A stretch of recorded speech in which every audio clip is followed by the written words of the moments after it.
Excellences, honorable invité, honorable assistance, bonjour. Ravi de vous rencontrer après une rupture de 2 années due à la pandémie du Covid-19 qui a d'ailleurs impacté le tourisme au monde, le tourisme au Maroc et le tourisme en CNES. Une rupture qui a imposé une revue en profondeur des fondamentaux du secteur du tourisme et un changement de paradigme désormais fondé sur la résilience et sur la durabilité.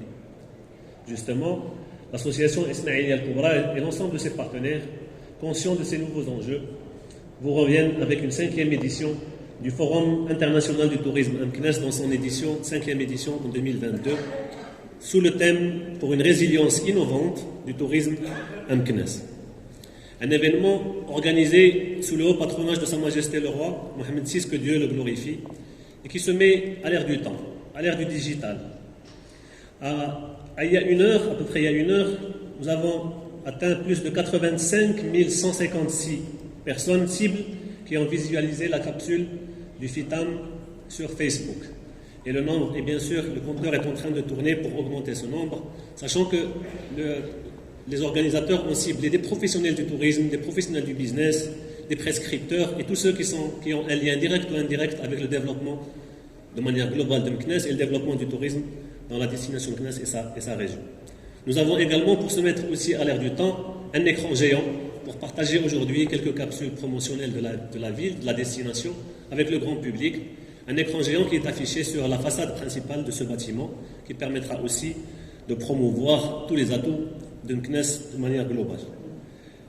Notre forum sera organisé sur 2 jours, avec 3 panels que nous aurons le plaisir de vous présenter tout à l'heure, et une plénière qui sera présentée demain matin. Les 3 panels porteront sur les 3 thématiques suivantes. La richesse spirituelle et culturelle de MCNES, un atout touristique fondamental. Le 2e thème portera sur le repositionnement de la destination de MCNES dans le marché national du tourisme. Et le 3e thème, c'est le patrimoine judaïque de MCNES, un vecteur de développement du tourisme maroco-israélien. La ville de MCNES se présente comme une cité contrastée, qui offre un tableau plongeant les voyageurs dans une aventure qui remonte le temps depuis la création de la ville. MCNES est un espace à forte valeur patrimoniale, matérielle mais aussi immatérielle.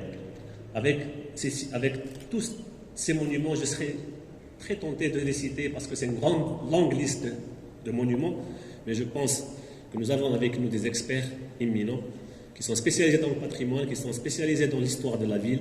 Je n'oserais pas m'aventurer sur cet exercice-là. Je leur laisserai bien évidemment la parole dans un petit moment. La ville est réputée pour ses superbes mosquées, son musée, l'ensemble de ses autres activités touristiques et dont une batterie fait l'objet de réhabilitation par l'ADER de Fès. Nous avons eu le plaisir que si Fouad Sarghini nous présente en 2019, dans l'édition du FITAM en 2019, l'ensemble des projets de la réhabilitation des monuments de la ville de MCNES. Et nous revenons aujourd'hui, dans ce panel-là, avec un état des lieux, un état d'avancement, même si ça a été marqué par une phase de pandémie, où nous allons survoler l'état d'avancement de ces projets qui visent à valoriser les potentialités touristiques et historiques de la ville de MCNES.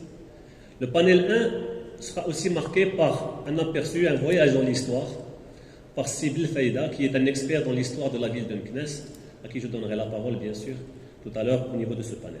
Donc, sans plus tarder, je laisserai la parole à M. Fouad Sarghini, qui est Rani Al-Talif, un architecte, un expert en patrimoine, mais également le directeur général de l'ADER, que j'invite à rejoindre le pupitre pour nous faire une présentation. Merci beaucoup.